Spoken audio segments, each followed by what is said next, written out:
L'Arche du Jugement, épisode 3. Ceux qui observent.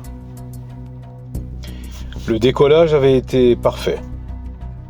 Trop parfait. Les moteurs gravitationnels avaient arraché l'arche à la glace arctique. Dans un grondement sourd, maîtrisé, presque noble.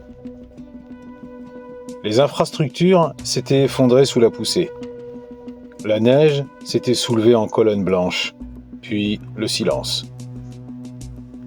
Et maintenant, la terre rétrécissait derrière eux, bleue, fragile, vivante. À 12 000 km d'altitude, les capteurs atmosphériques détectèrent quelque chose d'étrange. Pas une tempête, pas une explosion, pas un effondrement, une variation, subtile. Dans certaines zones abandonnées, les niveaux de particules toxiques diminuaient plus vite que prévu. Des formations nuageuses se restructuraient. Les courants océaniques retrouvaient une stabilité inattendue. « Recalibrez les données », ordonna George. Les chiffres revinrent identiques. Josh fixa l'écran. On avait prévu combien de temps pour un début de régénération naturelle ? Des décennies minimum. Et pourtant, ce n'était pas spectaculaire, ce n'était pas un miracle, mais c'était réel. Comme si la planète respirait autrement. Puis vinrent les anomalies lumineuses.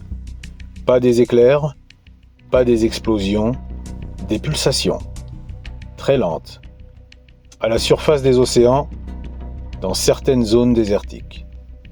Des motifs presque imperceptibles.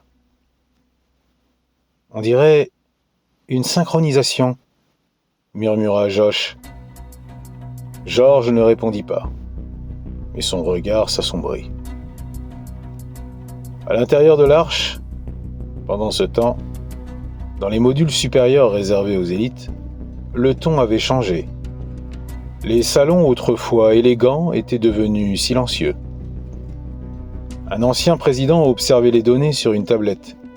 Sa mâchoire se crispait. Une grande investisseuse marchait de long en large. « Vous aviez dit qu'elle était condamnée ?» Un scientifique évitait les regards. Les modèles étaient formels. Les modèles... Un autre homme, autrefois stratège mondial, frappa la paroi métallique. On a abandonné 8 milliards de personnes sur des modèles ? Personne ne répondit. Les visages étaient fermés, certains blêmes, certains traversés par une honte silencieuse. À travers les baies vitrées panoramiques, la Terre semblait moins mourante qu'annoncée. Et cette simple possibilité suffisait à fissurer leur certitude. Dans un corridor, une femme murmura « Et si on avait eu tort ?» La phrase resta suspendue. Dans les niveaux inférieurs, des milliers de corps reposaient déjà dans les capsules d'hibernation. Hommes, femmes, enfants, endormis pour 45 jours. Un protocole strict, une règle absolue. Toute interruption annule définitivement l'hibernation. Aucun réveil possible, aucune seconde chance.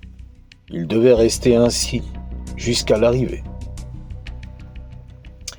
Josh observa les rangées de pods à travers les écrans. Ils nous ont fait confiance. George répondit, plus grave. Oui. Puis, les radars s'affolèrent.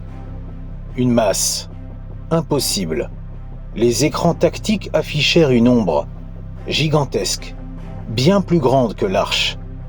Elle n'émettait aucun signal thermique classique, aucune signature connue, juste une présence, une obscurité structurée. Comme si un fragment de nuit s'était détaché du vide. Josh sentit son cœur ralentir. Taille estimée ? Silence des calculateurs.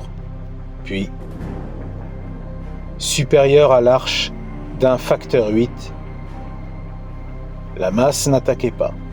Elle suivait, à distance constante, maîtrisée, supérieure.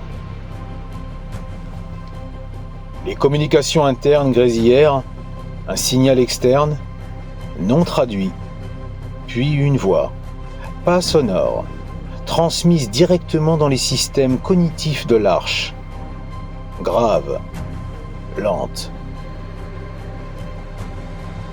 Où allez-vous ? Pas une question, un constat. Georges serra la barre de commandement. Identification impossible. La voix reprit. Vous quittez un monde vivant. Les écrans montrèrent la Terre, les données environnementales défilaient, les courbes de toxicité baissaient encore, lentement. Vous partez avant d'avoir observé. Dans les salons supérieurs, les élites comprirent, les regards se baissèrent. Une femme éclata. « Coupez ça !» Impossible. La voix poursuivit. Ceux que vous laissez s'adaptent. Un silence, puis nous observions votre monde. Vous avez agi sans comprendre.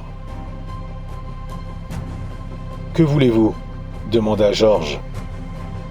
La masse sombre s'approcha légèrement, écrasante. Choisissez. Les écrans montrèrent les pods. Continuez votre trajectoire et nous interviendrons. Intervenir comment ? Souffla Josh. Nous savons altérer vos systèmes. Une alerte rouge s'afficha brièvement sur le module d'hibernation secteur 3, puis disparut. Un avertissement. Une altération, et vos dormeurs ne se réveilleront jamais. Le pont devint glacé. Retourner ?